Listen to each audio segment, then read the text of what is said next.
প্রিয় দর্শক, যারা রয়েছেন দেশে কিংবা প্রবাসে, মিলেনিয়াম টেলিভিশন ইউএস এর সামনে সকলকে স্বাগত জানাচ্ছি।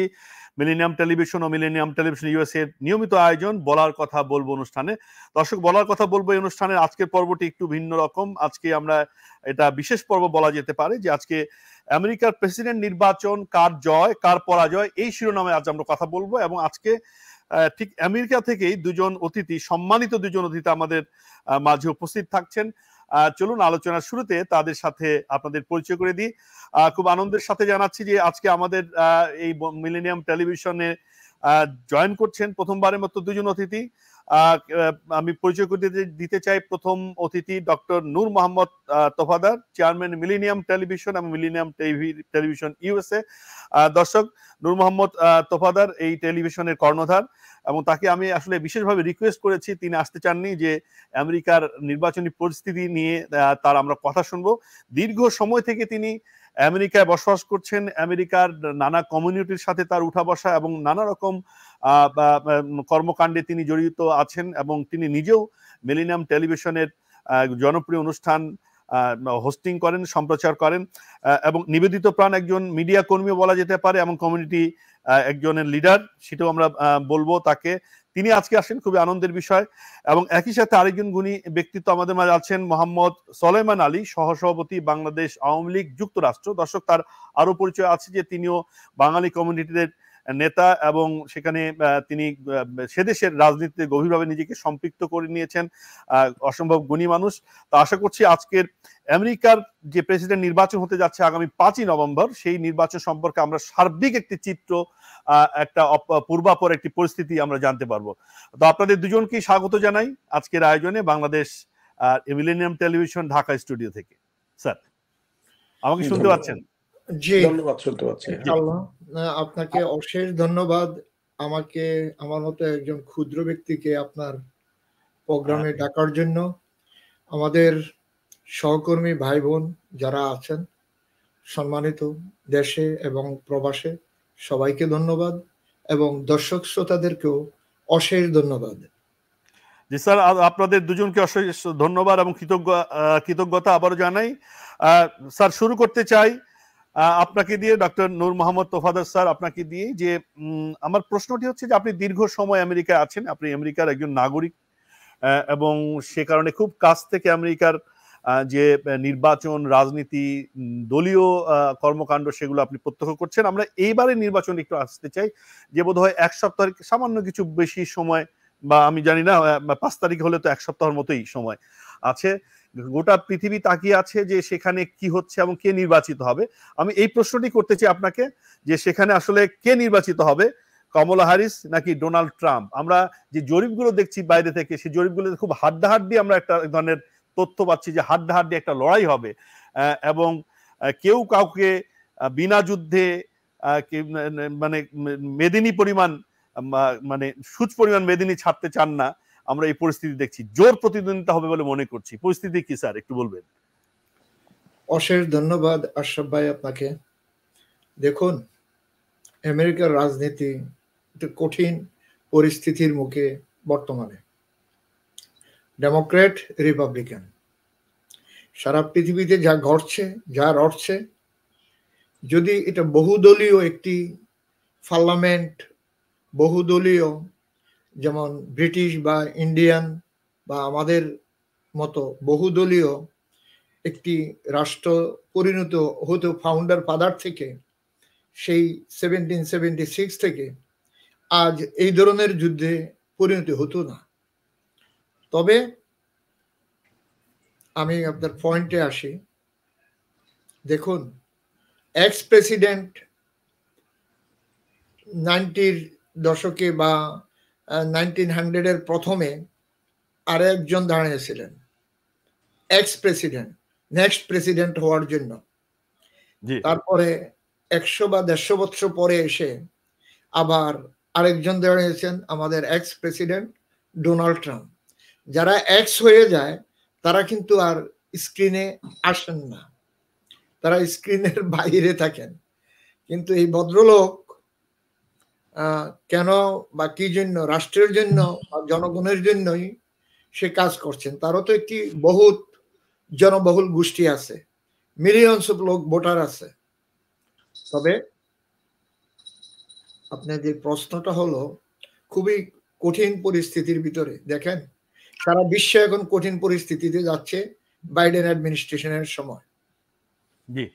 বাংলাদেশ সহ, আমি সংক্ষেপে নিয়ে আসছি, আমরা যে দেশের সন্তান, বাংলাদেশ সহ South Asia, mid Asia, Arab country, West Africa, East Africa, North Africa এবং ইস্টার্ন ইউরোপ পৃথিবীর কোন দিকে যাচ্ছে, যদি ওই দিকে চিন্তা করেন তাহলে আমি বলবো যে আমরা তৃতীয় বিশ্বযুদ্ধের ভিতরে আছি।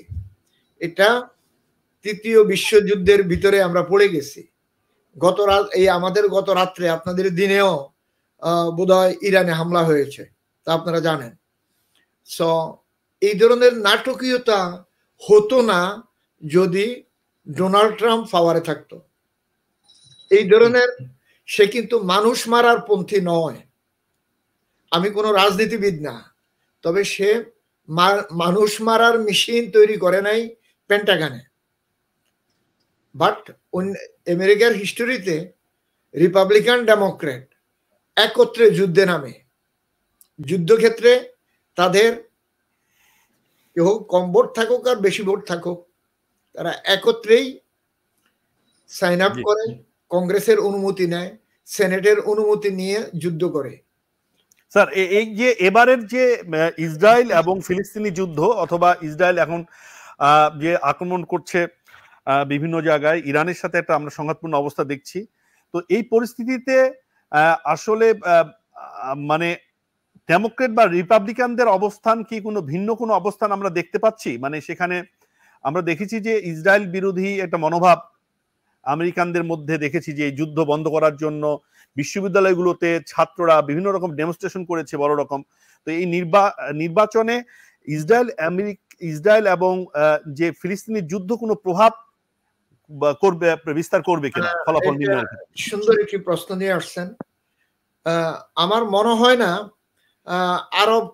আরব কান্ট্রির কোন আমেরিকান সিটিজেন ডেমোক্রেটদেরকে ভোট দিবে, নাম্বার ওয়ান। এবং আমাদের সাউথ এশিয়া বলেন, ইস্ট এশিয়া বলেন, ইস্টার্ন ইউরোপিয়ান বলেন, আমার মনে হচ্ছে না। কারণ আমি একজন মিডিয়া কর্মী হিসেবে আমি রাস্তায় এবং বিভিন্ন জায়গায় আমার যাওয়ার ভাগ্য জুটে। এক্স প্রেসিডেন্ট ডোনাল্ড ট্রাম্পের প্রোগ্রামেও যাই এবং কারেন্ট ভাইস প্রেসিডেন্ট কামালা হ্যারিসের প্রোগ্রামেও আমরা যাই। আমরা এই সুবাদে দেখি যে মানুষের মনোভাব সেটি কতটা নিশ্চিত করে বলা যায়? আমরা জরিপগুলো স্যার লক্ষ্য করছিলাম, আমি লক্ষ্য করছিলাম যে জরিপগুলো খুব কাছাকাছি, মানে 48%, 50%, 2%, 3%-এর ভেরিয়েশন হচ্ছে বিভিন্ন জায়গায়। তখন মানে কোনো জায়গায় ডোনাল্ড ট্রাম্প এগিয়ে, কোনো জায়গায় কমলা হ্যারিস এগিয়ে। ফলে সুইং স্টেটের ভোটগুলো নিয়ে এখন আমরা শেষ সময়ে কিন্তু তাদের মধ্যে এক ধরনের নানা রকম কলাকৌশল দেখছি, তার প্রচারণা দেখছি। শেষ পর্যন্ত আসলে কে জয়লাভ করতে পারে স্যার?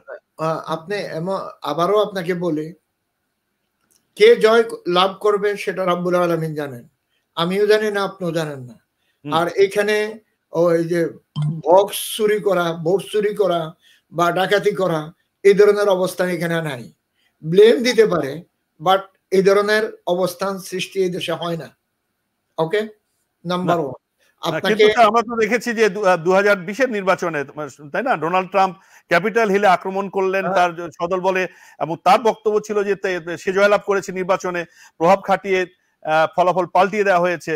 তো এটিও তো আমরা দেখেছি। তো যাক স্যার, সে বিষয়ে আমরা কথা বলবো আপনার সাথে, সেটা নিয়ে আসবেন। আমি আপনার প্রশ্নটা, আমি মেইন স্ট্রিম মিডিয়াগুলো, জি, মেজরিটি মিডিয়া ওন বাই বর্তমানে CNN, MSNBC, NBC, ABC এবং CBS থেকে শুরু করে New York Times, Washington Post, own by Democrat.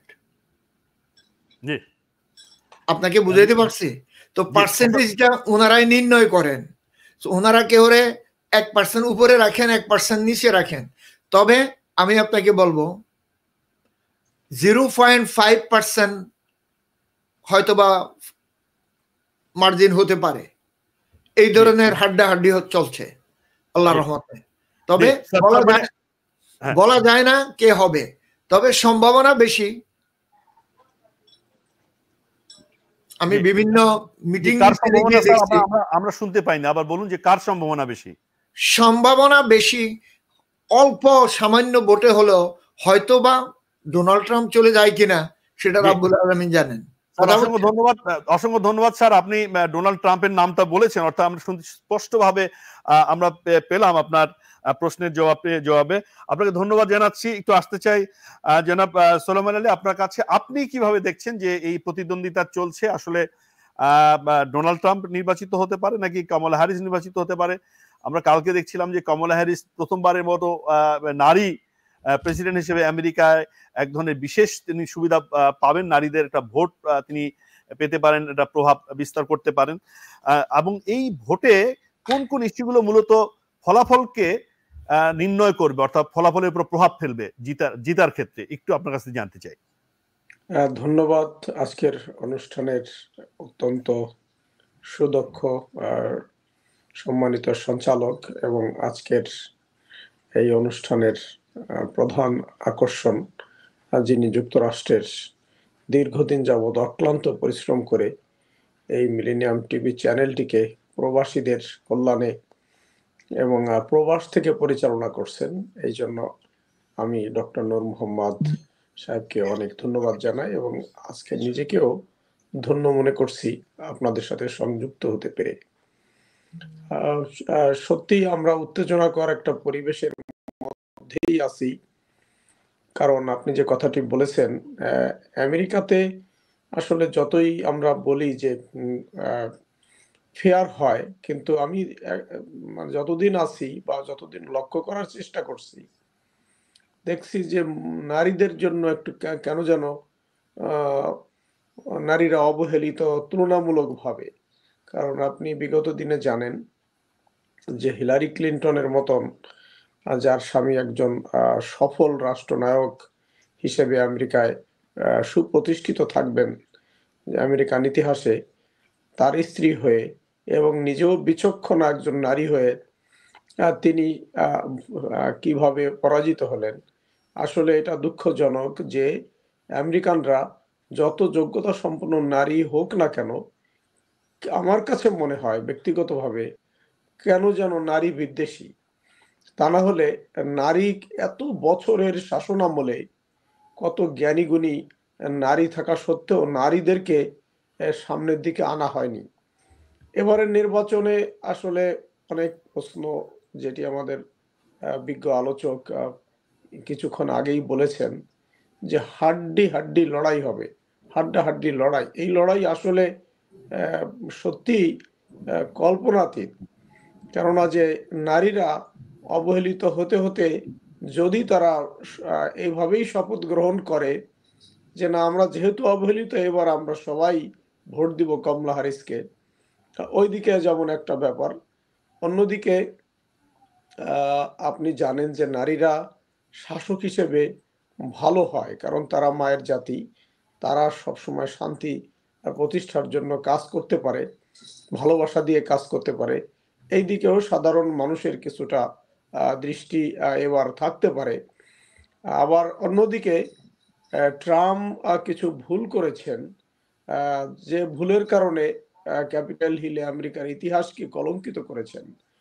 নির্বাচনে জয় পরাজয় থাকে, কিন্তু ট্রাম্প সেটা আমেরিকার ইতিহাসে যে হেরে যায়। আপনি জানেন যে আল গোরের মতন শক্তিশালী ক্যান্ডিডেট যখন হেরে গিয়েছেন, তিনি পরাজয়কে মেনে নিয়েছেন, কিন্তু ট্রাম্প পরাজয়কে মেনে না নিয়ে নিজের হাতে কংগ্রেস হিলে যে তাণ্ডব চালিয়েছেন, এটি ইতিহাসকে কলঙ্কিত করেছেন। এবং তিনি একজন আমেরিকান প্রেসিডেন্ট হিসাবে যেভাবে কথাবার্তা, আচার আচরণ বা একটা দেশের রাষ্ট্রপ্রধান হিসেবে দায়িত্ব নিয়ে কথা বলা উচিত, সেগুলো না করে অনেক সময় ছেলেমি কথা বলেন, যেগুলো আমেরিকার মতো একটা রাষ্ট্রের জন্য আসলে মানায় না। সবকিছু বিবেচনা করে এবার জনগণ আছে, আমরা নিজেরাই আসছি বিপদে। কেননা যে আমরা কাকে বেছে নিব? ডেমোক্র্যাট যেমন বেছে নিয়ে আমাদের জন্য কঠিন। আমি নিজেও ডেমোক্র্যাট করি। আমি জি ডেমোক্র্যাটের দীর্ঘদিন ভোট দিয়ে আসছি। কিন্তু এবার আমার ভোটটাও আমি এখনো নিশ্চিত হইতে পারিনি কাকে দিব। কারণ ২ জনই আমার কাছে, কেননা যে ডেমোক্র্যাটরা দীর্ঘদিনে ভালো কিছু দেখাতে পারেনি এবং ডেমোক্র্যাটরা যুদ্ধবাজ বলে ইতিমধ্যে পরিগণিত হয়েছে। ডেমোক্র্যাটরা আশ্বাস দেন কিন্তু অনেকটা মিথ্যা আশ্বাসের মতো, ইমিগ্রেশন রিফর্ম করবেন, এটা করবেন, সেটা করবেন। কিন্তু বাস্তবে সেটা কতটুকু করতে পেরেছেন? তাদের দৃষ্টি শুধু মানবতার উপর কেন যেন অভিশাপ হিসেবে দাঁড় হওয়া।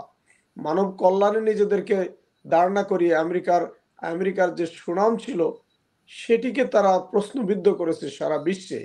এখন আমেরিকার একজন নাগরিক হিসাবে, যদিও আমরা বাংলাদেশের জন্ম, আমরা অনেক আশা করে দেশে এসেছিলাম।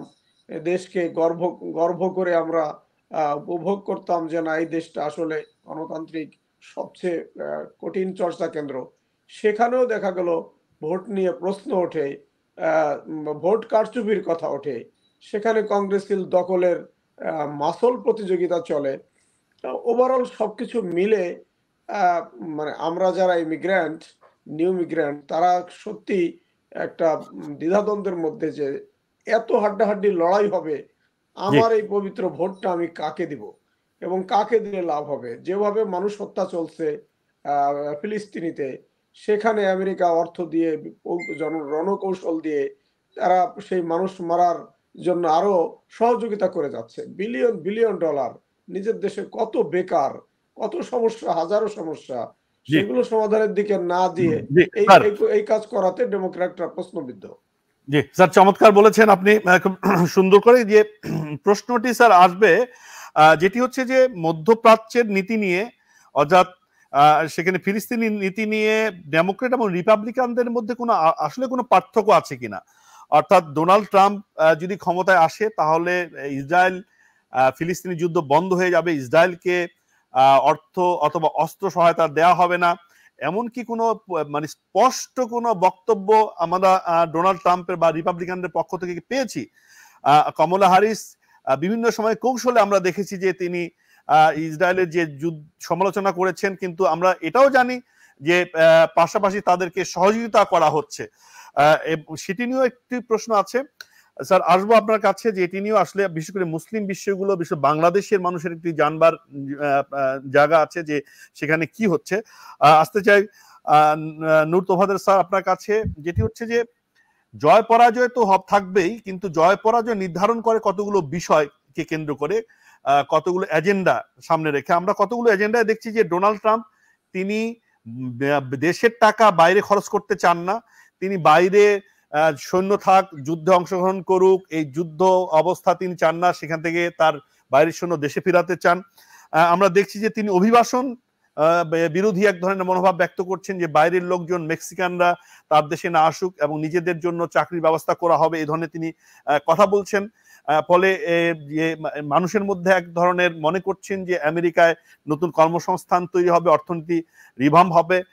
তো এরকম অনেকগুলো পজিটিভ দিক তিনি বলছেন, কিন্তু আমরা এটাও দেখেছি যে ডোনাল্ড ট্রাম্প যখন ক্ষমতায় এসেছে তখন জলবায়ু ইস্যুতে গোটা পৃথিবীর যে রাষ্ট্রনেতারা যে কাজ করছিলেন সেখান থেকে নিজেকে প্রত্যাহার করে নিয়েছিলেন, যেটা পৃথিবীর অস্তিত্ব নিয়ে মানুষের প্রশ্ন। নানা রকম সংগঠন থেকে তিনি নিজেকে পরিহার করেছেন, অর্থাৎ বিশ্ব নেতৃত্বের জায়গায় যে আমেরিকা ছিল সেটা কিন্তু ডোনাল্ড ট্রাম্প অনেকটা হারিয়েছিলেন বলে বলা হয়।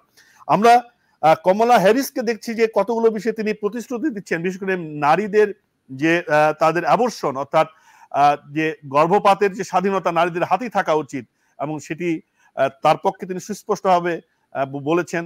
তিনি ডোনাল্ড ট্রাম্পের যে ট্যাক্সেশন ব্যবস্থার সমালোচনা করেছেন, যে ডোনাল্ড ট্রাম্প যারা কোটিপতি বড় বড় ব্যবসায়ী তাদের ট্যাক্স সুবিধা দিয়েছেন, এবং যেটি যে কারণে সাধারণ মানুষের উপরে ট্যাক্সের ভার বেশি বেড়ে গিয়েছিল। তো সবকিছু মিলে একটু জানতে চাই যে আসলে কোন কোন বিষয়গুলো জয় পরাজয়কে নির্ধারণ করতে পারে। স্যার, আপনাকে অশেষ ধন্যবাদ। আপনি অনেকগুলো প্রশ্ন রাখছেন এখানে। প্রথমে নিয়ে আসি, আপনি মিডল ইস্ট ইস্যু নিয়ে কথা বলছেন। দেখেন, রাষ্ট্রপতির কাজটা হলো জাস্ট সিগনেচার করা। বাংলাদেশে যেমন আমেরিকাতেও তেমন। তবে আমেরিকাতে রাষ্ট্রপতির স্পেশাল ক্ষমতা আছে বহির্বিশ্বে আক্রমণ থেকে আমেরিকাকে রক্ষা করার জন্য। স্পেশাল অনেক ক্ষমতা ফাউন্ডার ফাদার থেকেই আমাদের কনস্টিটিউশনে দেওয়া আছে। সেটা স্পেশাল ক্ষমতা, সেটার ঊর্ধ্বে কংগ্রেসও যেতে পারে না, সেনেটও যেতে পারে না। নাগরিক আমরা, ভোটার আমরাও না।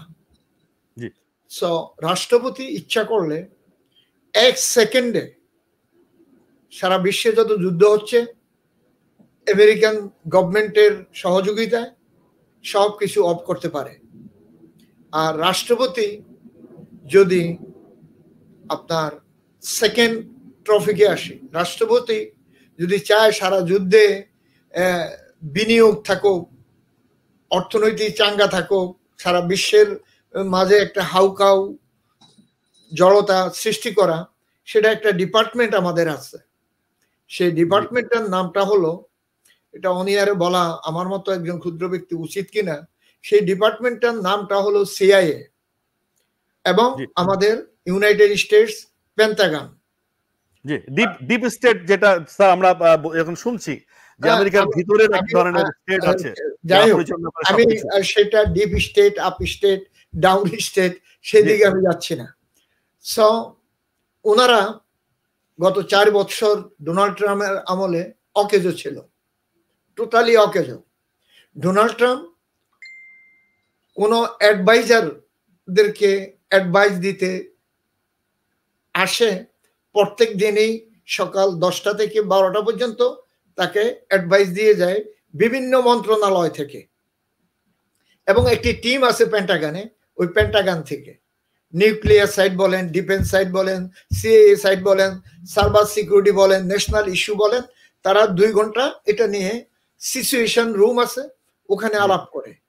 বাইডেনের কথা বলছেন নাকি ডোনাল্ড ট্রাম্প আগের প্রেসিডেন্ট? প্রত্যেকটা প্রেসিডেন্ট, প্রত্যেকটি প্রেসিডেন্টেরই এই অ্যাডভাইজিং কমিটি তারা এসে অ্যাডভাইস দিয়ে যায়।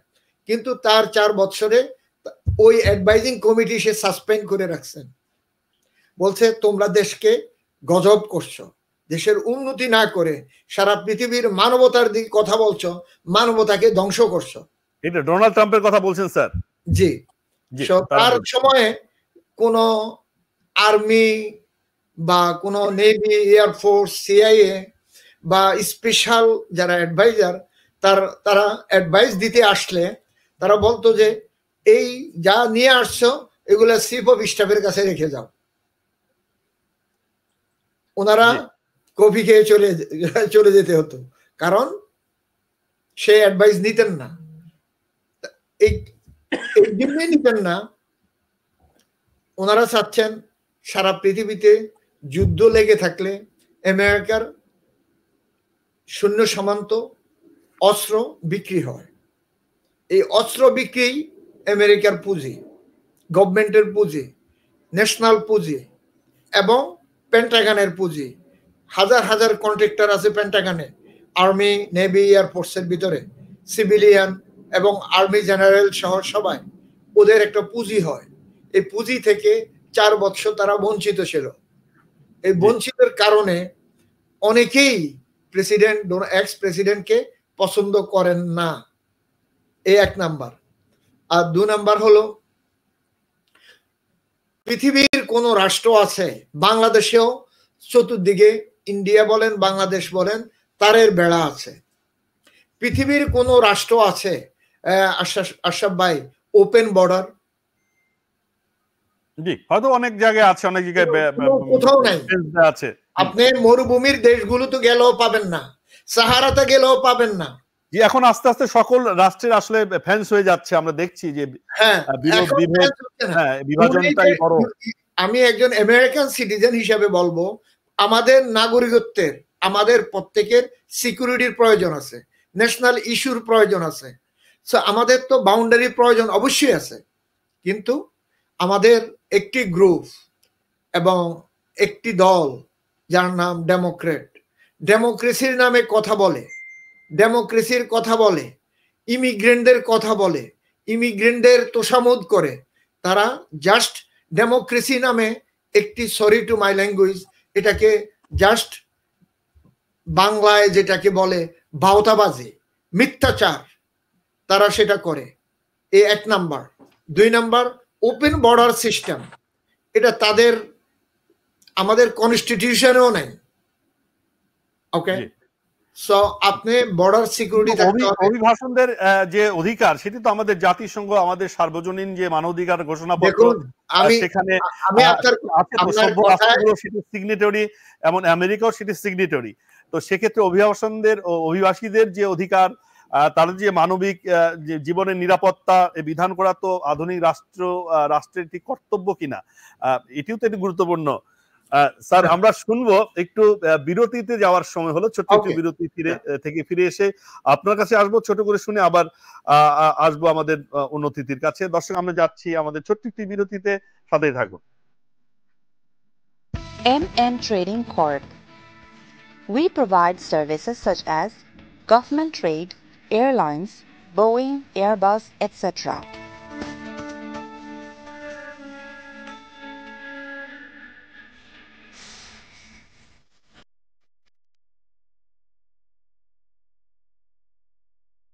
To contact with us, 544 Taylor Avenue, Suite 3A, Bronx, New York, USA 10473.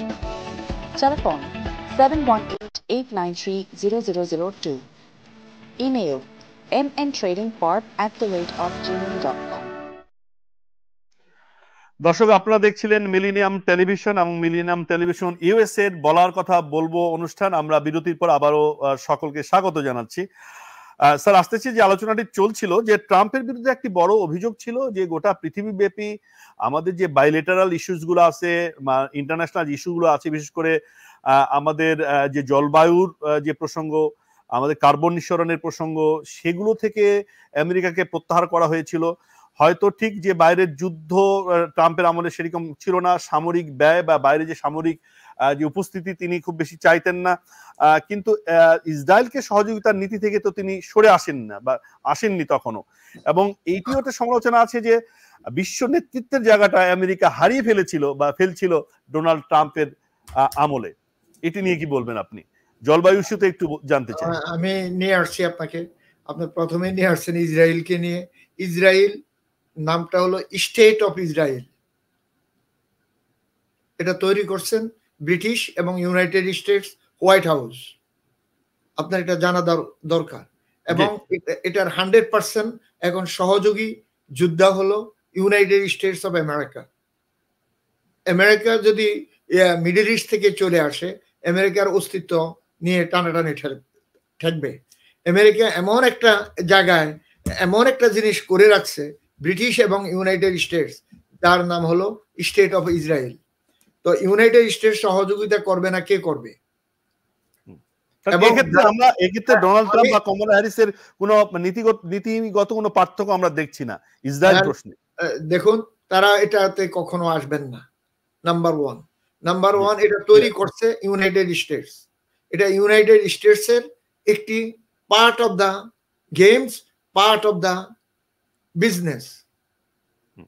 Okay sir, এটা লং টার্ম। সেখানে যে এক ধরনের গণহত্যা হচ্ছে, জাতিগত নিধন হচ্ছে, মানবাধিকার আজকে কিভাবে ক্ষুণ্ণ হচ্ছে আমরা দেখছি যে গাজায় এই মধ্যে প্রায় 45,000 মানুষ মারা গিয়েছে। এটি তো শুধু কাগজ কলমের হিসাব, কিন্তু এর বাইরের হিসাবটা অনেক বড়। প্রতিনিয়ত সেখানে এখন বিনা চিকিৎসায় না খেয়ে মারা যাচ্ছে। এর মধ্যে শিশুদের সংখ্যাটা অনেক বেশি। আমরা দেখছি একই পরিস্থিতি এখন এই হয়তো ইরানে তৈরি হবে। আমরা লিবিয়ায় দেখছি যে সেখানে লেবাননে আক্রমণ চলছে। তো সেখানেও এক ধরনের মানবিক পরিস্থিতি তৈরি হচ্ছে। ফলে এই আমেরিকা আর কতদিন এভাবে পৃথিবীর বুকে এই ধরনের কর্মকাণ্ডকে সমর্থন দিয়ে যাবে? কিন্তু তারা তো গণতন্ত্র, মানবাধিকারের চ্যাম্পিয়ন বলে নিজেদের মনে করে। আপনি কিন্তু এক ট্রফিক থেকে আরেক ট্রফিকে চলে যাচ্ছেন।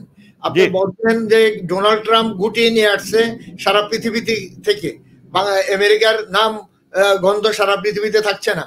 একটি পয়েন্ট আপনি বলছেন। এই কারণেই ডোনাল্ড ট্রাম্প সারা পৃথিবী থেকে আর্মি নিয়ে আসছেন এবং সারা পৃথিবী থেকে তারা তাদের সৈন্য সামন্ত সে গুটিয়ে নিয়ে আসছিলেন। এই ধরনের কর্মকাণ্ডে সে থাকতে চান না। Number one. নাম্বার টু, আরেকটি পয়েন্ট আপনি বলছিলেন যে এবং আমাদের অনারেবল গেস্ট সলেমান ভাই বলছিলেন যে আমেরিকানরা কেন জানি মহিলা বিদ্বেষী। দেখুন, যারা খ্রিস্টান তারা বাইবেল পড়ে, তার নাম হলো ইনজিল, ওকে, আমাদের হোলি বুক ইনজিল, ওখানেও লেখা আছে, আমাদের কোরআনেও আছে, নারী শাসন কখনো দেওয়া যাবে না। ওরা প্রত্যেকদিন শনিবার রোববার চার্চে যায়, এবং ইহুদিরা শুক্রবার শনিবার তাদের গির্জায় যায়। যদি আমরা না যেতাম ওগুলাতে, আমরা বুঝতে পারতাম না। আমাদের মিডিয়া কর্মীরা, আমি নিজেও, আমি বিভিন্ন স্থানে বিভিন্ন প্রোগ্রামে ওদের সাথে মিশে আমি দেখলাম যে ওরা কখনো চায় না যে নারী প্রেসিডেন্ট হোক। ধন্যবাদ। জি স্যার, তার বিনীতভাবে একটু জানতে চাই যে আসলে আমেরিকাকে তো আমরা খুব প্রগতিশীল একটি চিন্তার, গণতান্ত্রিক চিন্তার ভাবাদর্শের একটি দেশ মনে করি, যে তারা পৃথিবীর বিভিন্ন দেশে গণতন্ত্র কথা বলেন, গণতন্ত্র প্রতিষ্ঠা করতে চান, নারী পুরুষের সমানাধিকার প্রতিষ্ঠা করতে চান, সিভিল রাইট প্রতিষ্ঠা করতে চান। ফলে সেখানে নারী বিদ্বেষী মনোভাব ব্যক্ত করবেন কেন? সেটা ধর্মগ্রন্থে যেটাই থাক না কেন, কিন্তু রাষ্ট্র হিসেবে নারীদের প্রতি বিদ্বেষী হতে পারে কিনা সেটি একটি প্রশ্ন। স্যার, আপনার হয়তো এই বিতর্ক আমরা এখানে শেষ করতে পারবো না, আসবো আপনার কাছে, আসতে চাই জনাব সোলায়মান আলী। নিশ্চয়ই আপনি ডক্টর নূর তোফাদারের বক্তব্য আপনি শুনছিলেন, তার কথার প্রেক্ষিতে আপনি জবাব দেবেন। আমি একটু প্রশ্নটি রাখতে চাই যে আপনি বলছিলেন নিজেও যে ডেমোক্রেট সমর্থন করেন, কিন্তু আপনি খুব বেশি আশাবাদী না। ডেমোক্রেট দীর্ঘ সময় আসলে কিছুই করতে পারেনি। আমেরিকার বিরুদ্ধে আমরা দেখছি যে গোটা বিশ্বজুড়ে আরেক ধরনের মনোভঙ্গি তৈরি হচ্ছে, যে আমেরিকার যে সুপার পাওয়ার, তার যে হেজিমনি, এটি ভেঙে পড়ছে। চীনের নেতৃত্বে আমরা ব্রিক্স এর সম্মেলন দেখছি, সেখানে ভারত মতো, দক্ষিণ আফ্রিকা, ইরান এবং অনেক দেশগুলো সেখানে যাচ্ছে। আমেরিকার ডলারকে এখন উইপেনাইজ করা হয়েছে অন্য দেশগুলোকে সাহায্য করার জন্য, রাশিয়াকে সাহায্য করার জন্য। ফলে এক ধরনের ইকোনমিক যে নেতৃত্বের জায়গায় আমেরিকা ছিল, সেটি এক ধরনের প্রশ্নের মুখে আছে। তো এই বিষয়গুলো আসলে আমেরিকা নির্বাচনের কোন রকম আলাপ আলোচনার বিষয় কিনা, বা সেগুলো আসলে আলোচিত হয় কিনা, সেই সাথে আমি যে প্রশ্নগুলো তুলেছিলাম, সেই প্রশ্নগুলো কি ধরনের ফলাফল নির্ধারণে ভূমিকা রাখবে বলে আপনি মনে করেন, বা কোন বিষয়গুলো ভূমিকা রাখছে? ধন্যবাদ জনাব আশরাফুল আজম। আজকে আপনি জানেন যে সারা বিশ্বে গণতন্ত্রকে আসলে আমরা যদিও মডেল হিসেবে ধরে নেই, আমার কাছে কেন যেন মনে হয় গণতন্ত্র আসলে এই রাষ্ট্র নেতৃত্ব তৈরি করার ক্ষেত্রে অনেক ভুল করে থাকে। আপনি দেখেন যে শিক্ষিতের হার কত, রাজনীতি চর্চা করে সেই সংখ্যা কত, এবং আপনি যদি একটু এই জরিপগুলো একটু ব্যালেন্স করার চেষ্টা করেন, ভোট দেওয়ার সংখ্যা কত, তারা রাষ্ট্র কোথায় গেল, কে ভালো প্রশাসক, কে দক্ষ, কে রাষ্ট্রকে মান সম্মান সম্মত চালাবে আর রাষ্ট্রকে ডুবিয়ে দিবে। আমেরিকার যে একটা ঐতিহ্যবাহী সুনাম ছিল সারা বিশ্বে, যে একটা গণতান্ত্রিক দেশ, সেই গণতান্ত্রিক পন্থাটাও এখন আমেরিকার মতো দেশে পদদলিত হয়েছে এই ট্রাম্পের আমলেই, প্রশ্নবিদ্ধ হয়েছে, এবং সেটা সারা বিশ্ব অবাক ভাবে তাকিয়ে দেখেছে। পক্ষান্তরে ডেমোক্র্যাটরা যেটা করছে, ইতিমধ্যে আমি আগেই বলছি যে তারা মানে সারা বিশ্বের মডেল, যে তাকে ফেয়ার অবস্থানে থাকতে হয়, মানব কল্যাণের জন্য কাজ করতে হয়। আমরা কেউ পৃথিবীতে চিরকাল থাকবো না, কিন্তু একজন শাসকও চিরকাল থাকবেন না তার পদে, কিন্তু এমন কিছু করে যেতে হয় যেটা মানুষের অন্তরে দাগ থাকে, যেটা মানুষ বলে যে ভালো আর মন্দ আমরা দিন আর রাত, আমরা ভালোটাকে যেমন নেই, মন্দটাকে আমরা তেমন ঘৃণা করি। কিন্তু দিনে দিনে আমেরিকার যে সুনামটা লঙ্ঘিত হচ্ছে বিভিন্ন রাষ্ট্রপ্রধানদের কারণে, এটা আমেরিকান জনগণ মনক্ষুণ্ণ। কারণ কি স্যার, জানতে চাই, মানে কেন আমেরিকার আগে সুনাম ছিল, এখন সেই বদনামগুলো হচ্ছে, বা তাদের যে অবস্থানগুলো ধরে রাখতে পারছে না? বা আপনি একজন নাগরিক হিসেবে দীর্ঘ সময় সেখানে আছেন, আপনি আমেরিকা একটা বড় আশা নিয়ে গিয়েছিলেন বলছেন, কিন্তু সেই আশা হচ্ছেন এখন দিনে দিনে। কারণটি কি স্যার? মানে সেটি আসলে কি, মূল কারণ কি? মূল কারণটা রাজনৈতিক নেতাদের খামখেয়ালিপনা। একটু আগে আমাদের বিজ্ঞ ডক্টর তাফাদার মোহাম্মদ নূর সুন্দরভাবে ব্যাখ্যা করেছেন। আপনি জানেন যে এই এই যে উনি কথাগুলো বলেছেন, কথাগুলো কিন্তু আসলেই সত্যি কথা, যে আপনি বৈষম্য করা যাবে না। এখন দেখেন আমেরিকার কথা কাজের সাথে অনেকটাই মিল হচ্ছে না। আপনি জলবায়ু একটা বিশ্ব সমস্যা, সেখান থেকে নিজেকে সরাই নিলেন, তাতে কি হইলো? আপনার নেতৃত্ব কোথায়? একজন যোগ্য নেতা সে পর্যালোচনা করে সমাধানের পথ খুঁজে নিবে, যেটা বিশ্ব কল্যাণে, মানব কল্যাণে কাজ করবে। ইউনাইটেড নেশন আছে, সেটাকে অকজ করে রাখা হয়েছে। অর্থাৎ ওনারা যেটা বলবেন সেটার বাইরে কেউ কোনো জেনারেল সেক্রেটারি কাজ করতে পারবেন না। অর্থাৎ ইউনাইটেড নেশন কোনো সিদ্ধান্তেই আসতে পারবেন না। তারা একটা অকার্যকর একটা সংগঠনে পরিণত হয়েছে, বিবৃতি দেওয়া সংগঠনে।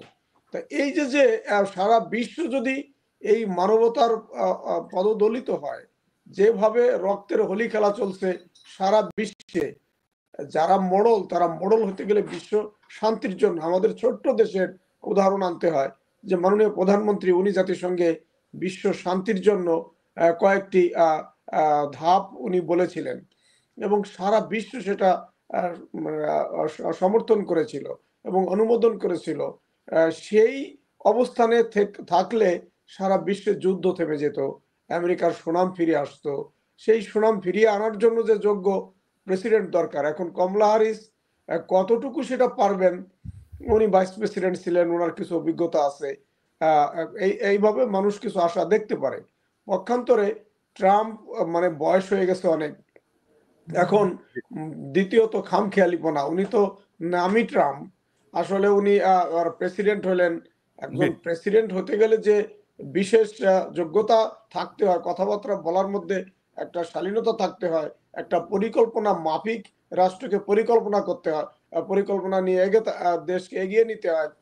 এই কাজগুলো থেকে উনি বিরত, ওনার খামখেয়ালিপনা, উনি যখন যেটা চান সেটা করেন। এই কারণে ওনাকে এক প্রকার পাগলা শাসক বলা যায়। মানে আমেরিকান জনগণের কিন্তু উপরে। স্যার এই পাগলা শাসকই যদি গোটা পৃথিবীতে শান্তির বার্তা নিয়ে আসতে পারেন, যুদ্ধ বন্ধ করতে পারেন, আজকে যে পরিস্থিতির কথা আপনি বলছেন, যে ইসরায়েল ফিলিস্তিনি যুদ্ধ, এবং আমরা ইউক্রেনের যুদ্ধ দেখছি, এটা ভয়াবহ যুদ্ধ, যেটি অনেকে আশঙ্কা করছেন যে এটি পারমাণবিক যুদ্ধে রূপান্তর হতে পারে, পৃথিবীর সভ্যতার অস্তিত্ব একটা হুমকির মুখে পড়ে যেতে পারে। ফলে ট্রাম্প এলে এটা বন্ধ হবে বলে অনেকে বিশ্বাস করছেন। তো এটি যদি হয় তাহলে এটিতে বড় পাওয়া বিশ্ব নেতৃত্বের জায়গা থেকে, ট্রাম্পের জায়গা থেকে। তো ফলে এই যুদ্ধবিরোধী শান্তিবাদী যারা মানবতাবাদী মানুষ, তারা তো ট্রাম্পকে সমর্থন করতে হবে কিনা বা করছে কিনা, বা করা উচিত কিনা বলে আপনি মনে করেন? আমরা আসবো, একটু বিরতিতে যেতে চাই, আবারও ছোট্ট একটু বিরতির পরে আবার আলোচনা আসবো। নূর মোহাম্মদ তফাদার স্যার, আপনিও, আপনার কাছে এই প্রশ্নটি আমি রাখতে চাই, এসে আপনি জবাব চাইবো। যাচ্ছি ছোট্ট একটা বিরতিতে, দর্শক থাকুন আমাদের সাথে।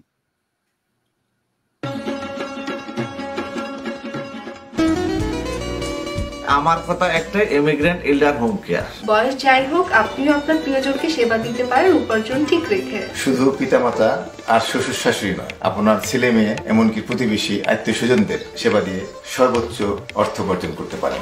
জ্যাকসন হাইটস, জামাইকা, ওজন park, Brooklyn, long island, bronze, সেই সাথে বাফলোতে রয়েছে আমাদের শাখা। Immigrant এল্ডার home care, phone 7184570813, 9177447308। আমরা ইমিগ্রেন্ট এল্ডার হোম কেয়ার, আমরাই সর্বোচ্চ পেমেন্ট করে থাকি। দর্শক, আমরা ছিলাম বলার কথা বলবো অনুষ্ঠানে। আমরা আলোচনা করছিলাম আমেরিকার প্রেসিডেন্সিয়াল ইলেকশন নিয়ে। আমাদের মাঝে দুজন গুরুত্বপূর্ণ অতিথি কথা বলছেন। বিরতির পর সকলকে আবারও স্বাগত জানাচ্ছি। আলোচনায় আসবো, প্রশ্ন করব, কিন্তু তার আগে দর্শক আপনাদের জানাতে চাই যে আজকের বিষয়ে আপনারা একটু মন্তব্য করতে পারেন, যে আপনারা কিভাবে দেখছেন আমেরিকান প্রেসিডেন্ট নির্বাচনকে, কে জয়লাভ করতে পারে এবং কোন বিষয়গুলো আসলে জনগণের প্রত্যাশা পূরণ করতে চায়। এই নির্বাচনের মধ্য দিয়ে নতুন প্রেসিডেন্ট আসবে, নতুন শাসক আসবে তার কাছ থেকে, সেটি নিয়ে আপনার মন্তব্য করুন। আসবো ছোট্ট করে, আলোচনা চলছিল, জনাব সোলায়মান আলী, আপনার কাছে আসবো, ছোট্ট করে একটু বলতে চাই যে ট্রাম্প পাগলাটে খ্যাপাটে হোক, তিনি কথাবার্তায় অসংলগ্ন হোক, কিন্তু উনি তো যুদ্ধ পৃথিবী থেকে যুদ্ধ থামাচ্ছিলেন, এবং যুদ্ধ তার আমরা অন্তপক্ষে সে ধরনের যুদ্ধময় পরিস্থিতির মধ্যে পৃথিবী ছিল না আজকে যেটা আছে কমলা হ্যারিসের সময় অথবা বাইডেনের সময়। ফলে এটি একটি গুরুত্বপূর্ণ অ্যাচিভমেন্ট হবে কিনা যদি ট্রাম্প জিতে যায়। আমেরিকার জনগণ যদি এই দিকটাকে বিবেচনা করেন, হয়তো বা এটা একটা তার বিজয়ের বিরাট চাবিকাঠি হতে পারে। কারণ পৃথিবীতে কেউই যুদ্ধ চান না। যুদ্ধ করে সমস্যার সমাধান হয় না। ভালোবেসে আলোচনা সাপেক্ষে সমঝোতার মাধ্যমে স্যাক্রিফাইস মিনিমাইজের মাধ্যমে যে কাজটা করা যায় সেই কাজটা যুদ্ধ দিয়ে করলে মানব সভ্যতা ধ্বংস হয়ে যায়। মানব সভ্যতার ধ্বংসের পায়তারা চলছে এবং আমেরিকার পলিসি যেটা, যে সরকারি আসুক না কেন, পররাষ্ট্রনীতিতে অনেকেই আশা দেখেন এটা হবে সেটা হবে। আপনি বিগত দিনে আপনারা পর্যালোচনা করলে দেখবেন পররাষ্ট্রনীতিতে কোনো ক্যান্ডিডেটই কিন্তু সুস্পষ্টভাবে বলেন নাই যে এই ফিলিস্তিনে যে গণহত্যা চলছে এই গণহত্যাটাকে স্বীকার করেন না। সেটা ডক্টর নূর তোফাদার স্যার কিন্তু ক্লিয়ার করেছেন যে অন্তপক্ষে সেই নীতিতে তারা এক এবং অভিন্ন। আমেরিকা যেহেতু আমেরিকায় ইসরায়েলকে প্রতিষ্ঠা করেছে, ফলে তারা লালন পালন করবে, লালন পালন কর্তা, সেটি স্বাভাবিক। যে আপনাকে ধন্যবাদ ডক্টর নূর মোহাম্মদ তোফাদার স্যার। আপনার কাছে আসতে চাই যেটি হচ্ছে যে আমরা কমলা হ্যারিস তিনি একজন নারী প্রার্থী, আপনি বলেছেন যে তাহলে কি নারী হিসেবে তিনি খুব বেশি এটা আলাদা খুব বেশি একটা সহানুভূতি পাবেন না নারীদের বা ওই জনগণের, এটি একটি প্রশ্ন। আর একটি হচ্ছে তিনি ব্ল্যাক অরিজিন, ফলে ওখানে ব্ল্যাকদের যে একটা বড় ভোট ব্যাংক আছে এবং বিভিন্ন স্টেটে যে সুইং ভোটগুলো আছে বা সুইং স্টেট যেটা বলি, সেক্ষেত্রে তিনি কতটা টানতে পারেন। এবং আসলে আমি একটু স্পষ্টভাবে জানতে চাই, যদি এক নম্বর একটা ইস্যু বলেন যে কোন ইস্যুতে মানুষ সবচেয়ে বেশি মানে সাড়া দিতে চায়, সেটি কি তাদের কর্মসংস্থান, নাকি ইসরায়েল ফিলিস্তিনি যুদ্ধ, নাকি তাদের অভিবাসন নীতি, নাকি তাদের কি বলা যায় যে মেক্সিকো তাদের যে বর্ডার সেটি নীতি, কোনটা বেশি প্রভাব বিস্তার করবে নির্বাচনের ক্ষেত্রে, ফলাফলের ক্ষেত্রে? ধন্যবাদ আশরাফ ভাই। দেখুন, প্রথমে নারী নীতি যেটা নিয়ে আসছেন, নারীরা নারীদেরকে ভোট দিবেন কিনা, হিলারি ক্লিন্টনকেও দেন নাই নারীরা। মেজরিটি নারী, আমেরিকান নারী, হোয়াইট, সার্ভে দেখা যাচ্ছে আমেরিকান হোয়াইট নারীরাও হিলারি ক্লিন্টনকে ভোট দেন নাই। তারা ডেমোক্রেট, রেজিস্টার্ড ডেমোক্রেট ভোটার ছিলেন। ওকে, নাম্বার ওয়ান। নাম্বার টু, আপনার সুইং স্টেট যেগুলোতে, এখানে ব্ল্যাক ভোট ব্যাংক, আমরা যারা ইমিগ্রেন্ট এবং সাউথ এশিয়ান বলেন, এশিয়ান বলেন, আরব বলেন, আফ্রিকান আমেরিকান, ব্ল্যাক বলেন, হ্যাঁ আমি সেটা নিয়ে আসছি, আমরা যারা ইমিগ্রেন্ট তারাই ভোট ব্যাংক। দেখুন, সেই ডেমোক্রেট সেই রাস্তাটি, তাদের যে ভোট ব্যাংকের রাস্তা, ভোট ব্যাংকের বক্স, ভোট ব্যাংকের যেই গোডাউন তারা তৈরি করছিলেন ইমিগ্রেন্টদেরকে ইস্যু করে, সেটা তারা হারিয়ে ফেলছেন। কারণ বর্তমান যুগের আমরা কিন্তু আমাদের বয়স অনেকেরই 60-র উপরে, 70-র উপরে আমরা চলে যাচ্ছি, কিন্তু ইয়ং জেনারেশন তারা কিন্তু এডুকেটেড, তারা এডুকেটেড।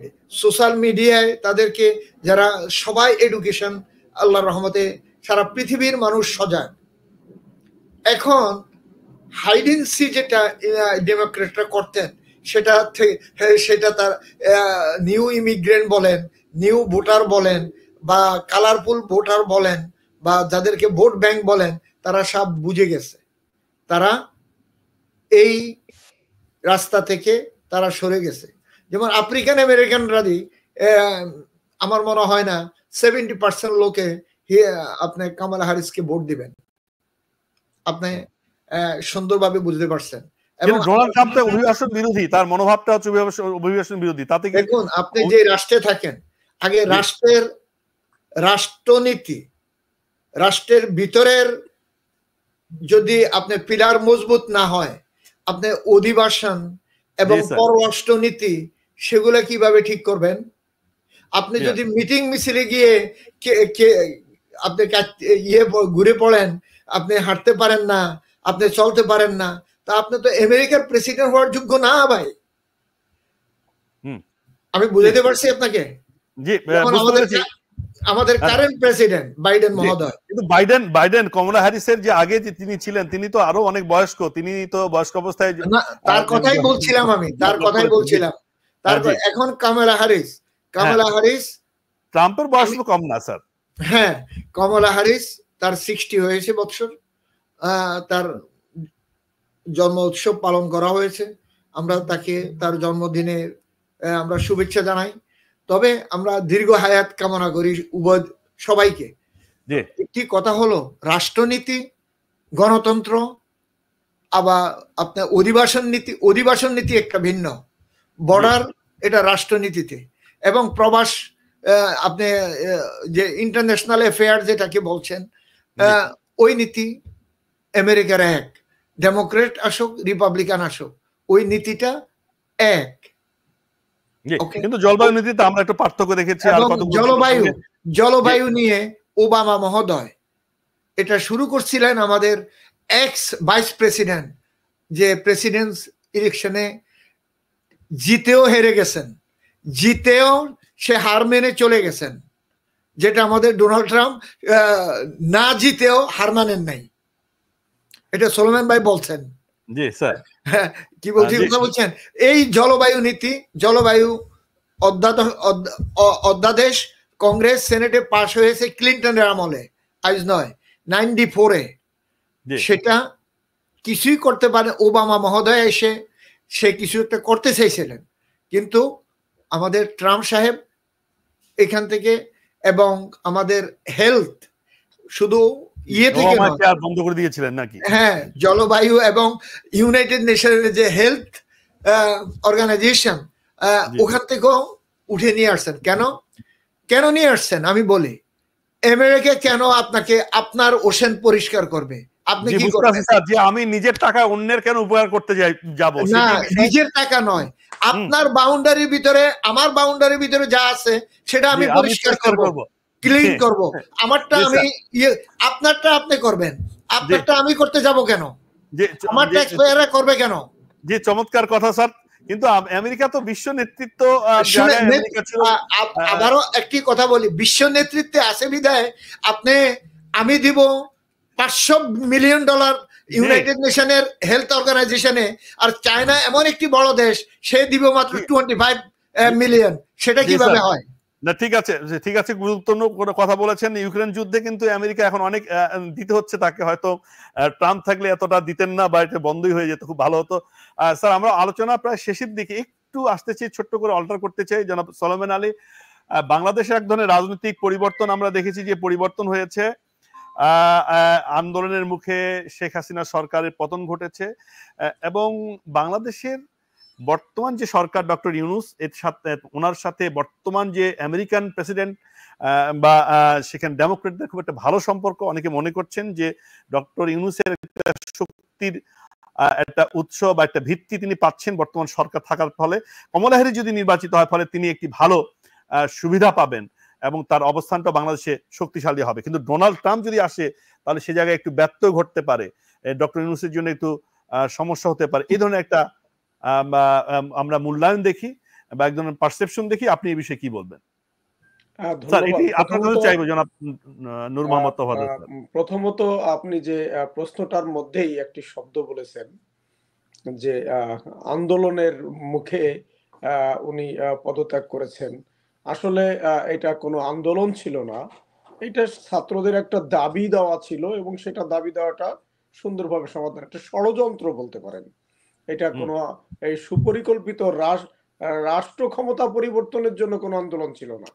এটা ছিল ছাত্রদের একটা দাবি দেওয়া সংক্রান্ত আন্দোলন, সেটা সুন্দরভাবে সমাধানের লক্ষ্যে কাজ হচ্ছিল।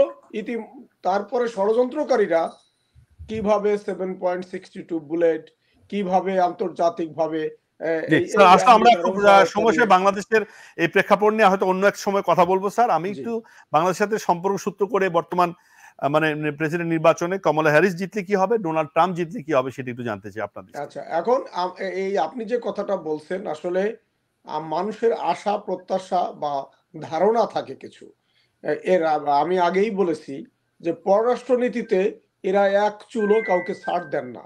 এখন আমাদের বিজ্ঞ ডক্টর তফাদার নূর সাহেব যেটা বললেন, আসলে বাস্তবতা এটাই যে মানুষের একটা ধারণা কিছুটা ট্রাম্পের দিকে যাচ্ছে, যে উনি বিগত দিনে যুদ্ধটাকে প্রলম্বিত করেননি বা যুদ্ধে উৎসাহ প্রদান করেননি। এই জন্য ওইখানটাতে উনি একটা ভালো অবস্থানে আছেন। বাংলাদেশ নিয়ে বলুন স্যার।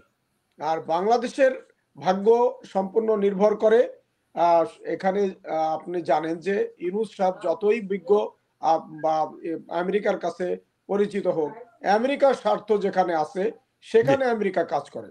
জি, ধন্যবাদ স্যার। আমরা আলোচনার শেষের দিকে অসংখ্য ধন্যবাদ জনাব সোলেমান আলী। অন্য এক সময় হয়তো আমরা বাংলাদেশের রাজনীতি পরিস্থিতি নিয়ে আপনার বক্তব্য শুনবো, যেটি হয়তো সুযোগ নেই, আপনি আলোচনার সূত্রপাত করছিলেন। আসতে চাই ডক্টর নূর তোফাজ্জল স্যার, যে একই প্রশ্ন, যে ডোনাল্ড ট্রাম্প যদি জয়লাভ করে, কমলা হ্যারিস জয়লাভ না করে, তাহলে বাংলাদেশের জন্য কি হতে পারে? নাকি কমলা হ্যারিস ডোনাল্ড ট্রাম্প যেই জয়লাভ করুক ঘটনা পরিস্থিতি একই থাকবে? আশরাফ ভাই, ইন্টারন্যাশনাল অ্যাফেয়ার্স পররাষ্ট্রনীতি এক, এবং পররাষ্ট্রনীতির বাহিরে, কংগ্রেস সেনেটের বাহিরে প্রেসিডেন্ট নয়। প্রথমে আমি বলছি আপনাকে এই কথাটা। জি স্যার। এবং যদি মানবতার জন্য হয়, এবং আপনার ডক্টর ইউনূস সাহেবের সাথে ডেমোক্রেটদের ভালো সম্পর্ক, রিপাবলিকানদের নয়। ওকে, রিপাবলিকানদের নয়, ডেমোক্রেটদের সাথে ভালো সম্পর্ক। ডেমোক্রেট প্রেসিডেন্ট যারা ছিলেন, ক্লিনটন থেকে শুরু করে ওবামা, বাইডেন, এদের সাথে ভালো সম্পর্ক ছিল, কিন্তু রিপাবলিকানদের নয়। জি, আপনাকে ধন্যবাদ। জি, তাতে মানে এক ধরনের হতেই পারে, একটা প্রভাব হতেই পারে যে ডক্টর ইউনূসের ডেমোক্রেট জিতলে সেটি ডক্টর ইউনূসের জন্য ভালো। স্যার অসংখ্য ধন্যবাদ। আজকে যে অনুষ্ঠানটি করলাম স্যার, আবার নির্বাচনের পরবর্তী সময়ে এই ধরনের একটা অনুষ্ঠান আমরা করতে চাই। আমেরিকার তখন কে জয়লাভ করলো এবং সেটা কি ধরনের প্রভাব বিস্তার করবে গোটা বিশ্বে এবং আমেরিকায়, সেটা নিয়ে আমরা কথা বলতে চাই। তবে তার আগে স্যার একটু আপনাদের স্টেটমেন্ট নিয়ে রাখতে চাই আজকের অনুষ্ঠানে, যে এক কথায় উত্তর দেবেন আলোচনার প্রেক্ষিতে, যে ডোনাল্ড ট্রাম্প জয়লাভ করবে নাকি কমলা হ্যারিস। এটা আমরা স্যার নির্বাচনের পরে মিলাতে চাই আপনাদের statement. Doctor Solaiman Ali sir বলুন এক কথায় আপনার প্রেডিকশন। ট্রাম্পই এগিয়ে আছে আমার মনে হচ্ছে। ধন্যবাদ। আর স্যার নূর মোহাম্মদ তোফাজ্জল স্যার, আপনি আমাকে এই প্রশ্ন, আমি একজন মিডিয়া কর্মী, আমি বলতে পারি না কে হবে, তবে রাষ্ট্রের জন্য মানে পাল্লা ভারী কোন দিকে দেখছেন? আমি রাষ্ট্রের স্বার্থে, জনস্বার্থের কথা বলছি, রাষ্ট্র এবং জনস্বার্থে আমি মনে করি ডোনাল্ড ট্রাম্প আসাটা ভালো। আপনাকে ধন্যবাদ। আপনি খুব কৌশলী উত্তর দিলেন, খুব সুকৌশলে আপনি বললেন। ধন্যবাদ। মিডিয়া কর্মী হিসেবে হয়তো প্রত্যক্ষভাবে আপনি বলতে পারেন না। অসংখ্য ধন্যবাদ স্যার আপনাকে, এবং আজকে দর্শক যারা শুনেছেন, মন্তব্য করেছেন, সকলকে ধন্যবাদ জেনে শেষ করছি। আগামী আয়োজন অন্য কোনো বিষয় নিয়ে অন্য অতিথিদের সাথে দেখা হবে। আমাদের আয়োজনের সাথে থাকুন। শুভরাত্রি।